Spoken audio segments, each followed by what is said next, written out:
સૌથી પહેલો સવાલ આજે આજનો એજન્ડામાં તમને પૂછવો છે, શું કોઈ ટ્રેક્ટર રાજકારણમાં ખળભળાટ મચાવી શકે?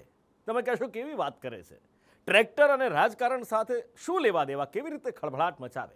પણ જવાબ છે હા, ટ્રેક્ટર રાજકારણમાં ખળભળાટ મચાવી શકે જો એ ટ્રેક્ટર અમરેલીનું હોય તો. કારણ કે અમરેલીમાં એવું પોલિટિક્સ શરૂ થયું છે કે આખા ગુજરાતના રાજકારણમાં ગરમાવો આવી ગયો છે. નેતાઓ પોતાની જ સરકારની પોલીસ પર ભ્રષ્ટાચાર અને બીજા ગંભીર આરોપો લગાવી રહ્યા છે, જેના પર સફાઈ આપીને પોલીસની જીભ થાકી ગઈ છે. પણ લોકોના મનમાં સવાલો ખતમ નથી થઈ રહ્યા કે અમરેલીમાં આવું કેમ થઈ રહ્યું છે. અમરેલીના પોલિટિક્સમાં ઉકળતા ચરૂનું કારણ શું છે? આ સવાલો ચર્ચાઈ રહ્યા છે ને તમારા મનમાં. આજે પડદા પાછળની આખી કહાની તમને બતાવવી છે. જુઓ. તો હું ખુલ્લેઆમ એસપીને કહું છું કે પાર્ટી કાર્યાલય ભારતીય જનતા પાર્ટીનો કાર્યકર્તા પોતાની જાતે ચલાવે છે. બહુ થાય કદાચ તો બાર્ગેનિંગ કાર્યકર્તાની અંદર કરીને પણ ચલાવે છે, નહીં કે તમારી જેમ રેતી ના કે દારૂના હપ્તા લઈ અને તમે જે એસો આરામ કરો છો એવું નથી.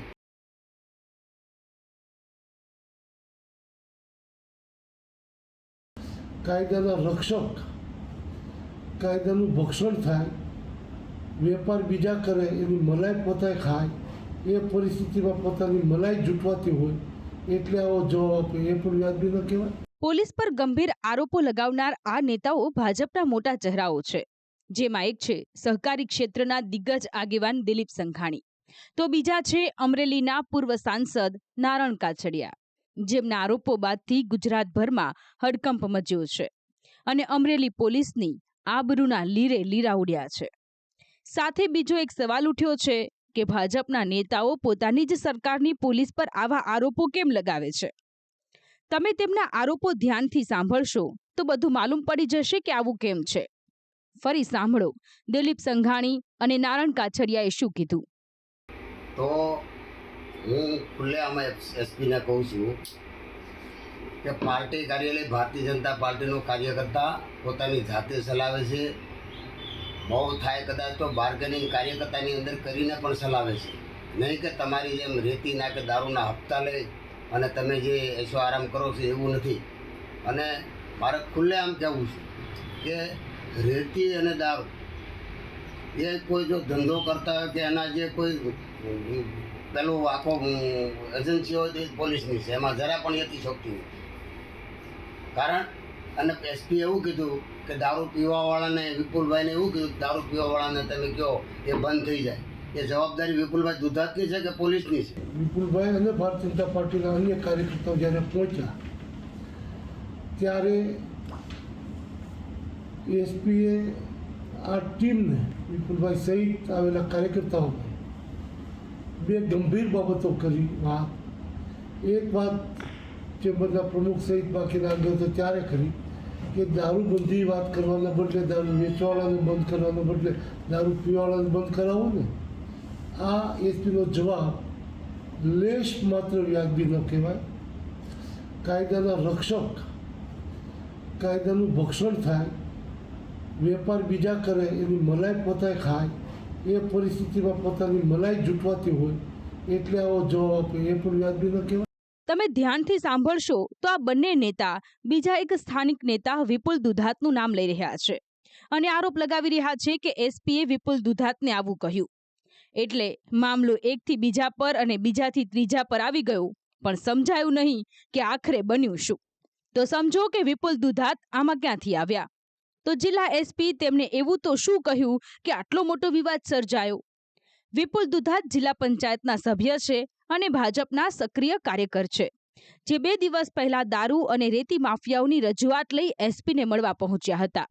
પણ ત્યાં તેમની સાથે ખરાબ વર્તન થયાનો તેમને આરોપ મૂક્યો છે અને અધિકારીએ ભાજપ કાર્યાલય બંધ કરાવી દેવાની ધમકી આપી વિપુલ દુધાત સામે જ સવાલ ઉઠાવ્યાનો તેમનો આરોપ છે. રજૂઆત લઈને ગયેલા કે લીલા તાલુકાના ગામની અંદર જે અલગ અલગ ગામોની અંદર ખુલ્લેઆમ દારૂ વેચાય છે તે બાબતે રજૂઆત કરેલ, પરંતુ એસપી દ્વારા એવું કહેવામાં આવેલ કે લોકોને દારૂ પીતા બંધ કરો, દારૂ અમે વેચવા માટેનો પડકાઈ કરીએ છીએ. અને એના જે જવાબ અને વર્તન હતા એ બિલકુલ ખરાબ હતું અને એક અધિકારીને શોભે એ પ્રકારનું કોઈ પણ વર્તન ના હતું. અને અમે જે રજૂઆત કરેલા એમાં લોકો ઉપર આક્ષેપ કરવામાં આવેલ કે અમે આ બધું પૈસા માટે કરીએ છીએ. તો મારી આ મીડિયાના માધ્યમથી એસપીને ચેલેન્જ છે કે લીલિયા તાલુકાની અંદર જે ગામની અંદર જઈને પૂછો કે વિપુલ દુધાત જિલ્લા પંચાયતના સભ્ય કે મારા પિતાશ્રી હતા મગનભાઈ દુધાત, અમે ક્યારેય અમારો પરિવાર પૈસા માટે કરતો નથી. એ લીલિયાની જનતાને ખૂબ સારી રીતે જાણે છે. અને તમારા જેવા અધિકારીઓને અમારે સર્ટિફિકેટની કોઈ જરૂર નથી કે અમારે કોઈ સાબિતી કરવાની જરૂર નથી. જો કે હાલ કેમેરા સામે ભલે આ કારણ આપવામાં આવી રહ્યું છે, પણ વાત કંઈક જુદી છે.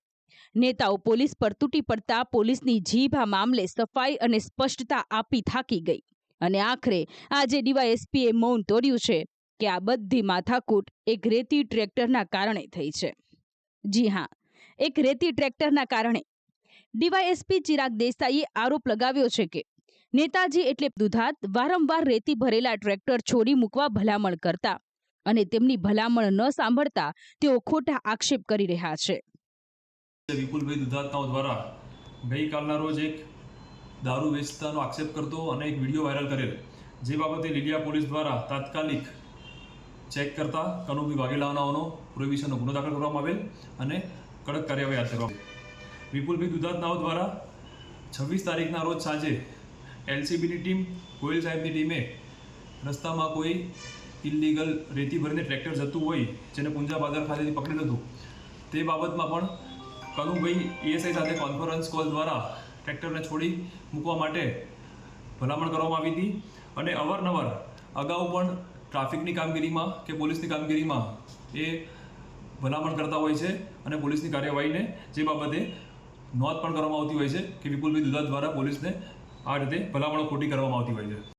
જો કે હજુ તો આ પડદા પરની કહાની છે. પડદા પાછળ કહાની તો કંઈક ઓર છે, જે સમજવા માટે તમારે થોડો મગજ પર ભાર આપવો પડશે. તમને યાદ હશે કે થોડા દિવસો પહેલા અમરેલી પત્રિકા કાંડ ખૂબ ગાજ્યો હતો, જેમાં પાયલ ગોટી વિક્ટિમ બની હતી અને ત્યાં પણ છેલ્લે પોલીસની આબરૂના લીરે લીરા ઉડ્યા હતા. આ ઘટના પાછળનું કારણ એક જ છે, ભાજપનો આંતરિક જૂથવાદ. રાજકીય વર્તુળોમાં ચર્ચા છે કે અમરેલીમાં લોકસભાની ચૂંટણી પહેલા એટલે કે લોકસભાની ટિકિટને લઈને રાજકીય સમીકરણ બદલાયા. જૂના જોગીઓએ ભરત સુતરિયા માટે ટિકિટ માંગી પણ તેમને મળી નહીં. આમ એક બાજુ ચૂંટાયેલા ધારાસભ્ય અને સાંસદ થઈ ગયા તો સામે જૂના જોગીઓ, જેમાં આ બંને જૂથે પોલીસના ખભે બંદૂકો મૂકી વિરોધીઓને ટાર્ગેટ કરવાનું શરૂ કર્યું. એવું નથી કે પોલીસ આ બધું જાણતી નથી, પણ જે સત્તામાં હોય, ચાલુ ધારાસભ્ય, ચાલુ સાંસદ હોય, પોલીસ તેનું સાંભળે કે પછી પૂર્વ ધારાસભ્ય, પૂર્વ સાંસદ હોય તેનું સાંભળે. આ નવા જૂનાના ગજગ્રાહમાં પોલીસ પીસાતી થઈ. હવે તમે જ નક્કી કરો કે પોલીસ આરોપી કે કઠપૂતળી. અમરેલીમાં જૂના જોગીઓ સંપ જુઓ કે ભાજપ હોય કે કોંગ્રેસ, જૂના જોગીઓ એક જ રહેવાના. અમરેલી કોંગ્રેસ નેતા વિરજી ઠુમ્મરે પણ વિપુલ દુધાતને સમર્થનમાં નિવેદન આપ્યું. અને વિપુલ જેવો દુધાત જેનું કુટુંબ જનસંઘમાં કામ કર્યું અને એને એમની ઉપર આ પ્રકારની પોલીસ 25 લોકો પોલીસ કોન્સ્ટેબલો જે અને એના ઘરે દબાવવામાં આવે, એના બાજુના જવાબ લેવામાં આવે, આ પ્રકારની પરિસ્થિતિ નિર્માણ થઈ છે. ત્યારે હવે ભગવાન જ આ જિલ્લાને બચાવી શકે. આ ભાજપના નાના મોટા કાર્યકર્તાઓ સાચું બોલે છે, એને પણ જો દબાવવાનો પ્રયાસ થતો હશે તો અમારી કોંગ્રેસની શું હશે પરિસ્થિતિ, એ તો હવે આ પ્રેસ મીડિયા તરીકે આપ જ કહી શકશો. ત્યારે પણ હું કહું છું કે અમરેલી જિલ્લો બદનામ થતો અટકાવવા માટે જે સિવિલ કોડ પ્રમાણે પોલીસ કોન્સ્ટેબલો કામ કરતા ન હોય, પોલીસ અધિકારીઓ કામ ન કરતા હોય, એને તાત્કાલિક સસ્પેન્ડ કરી દેવા જોઈએ ને સમાપ્ત કરી દેવી જોઈએ એની નોકરી, એવી પણ હું માંગણી કરું છું. આમ હાલ ભાજપની અંદરોઅંદર ચાલી રહેલા જૂથવાદને રાજ્યભરમાં હડકંપ મચાવ્યો છે. પાર્ટીએ પણ આ જૂથવાદની ગંભીર નોંધ લીધી છે અને જિલ્લા પ્રમુખ સહિત ધારાસભ્યોને ગાંધીનગરનું તેડું આવ્યું છે. ત્યારે હવે પાર્ટી આ આંતરિક જૂથવાદને કેવી રીતે ઠારે છે? શું આનું કોઈ સમાધાન નીકળે છે કે પછી આ આગ ભભૂકતી જ રહે છે? તે જોવું રહ્યું. બ્યુરો રિપોર્ટ, સંદેશ ન્યૂઝ.